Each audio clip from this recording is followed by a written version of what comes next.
Élégante, intense, raffinée. Ainsi en va-t-il de la peinture de Jean-Marie Cheruot.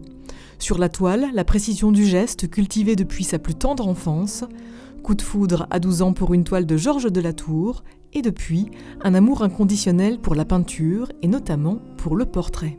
Quand je prépare un portrait avec cette demoiselle par exemple, séance photo pour un tableau, je sais pas, je prends 40 ou 50 photos.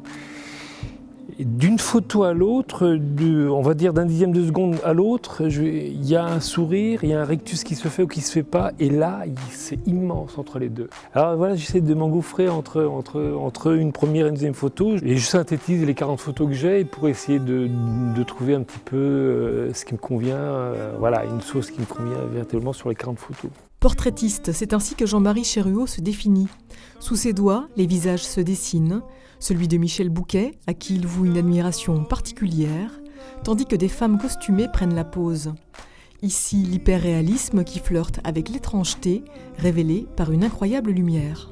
Ça peut paraître un peu froid, ouais, un peu gris, un peu terne, oui, voire noir, mais je sais pas, je trouve qu'il y a quelque chose de noble dans le sombre et dans le noir. Je trouve, les franciscains sont habillés en noir, les avocats sont habillés en noir. Je trouve qu'il y a quelque chose de respectueux derrière. Il y a c'est presque le haut d'une hiérarchie, je trouve, que le noir.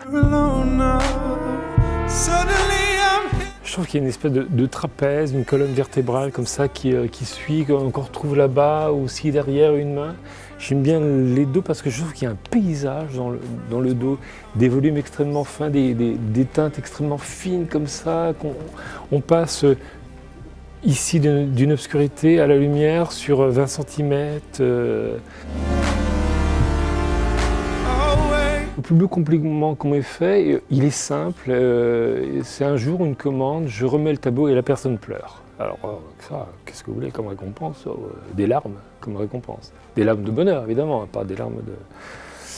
Après ça, no comment. Un lecteur et amoureux des visages, voilà ce qu'est Jean-Marie Cheruot. Alors gare à vous s'il vous tire le portrait, votre âme pourrait bien être mise à nu sur la toile.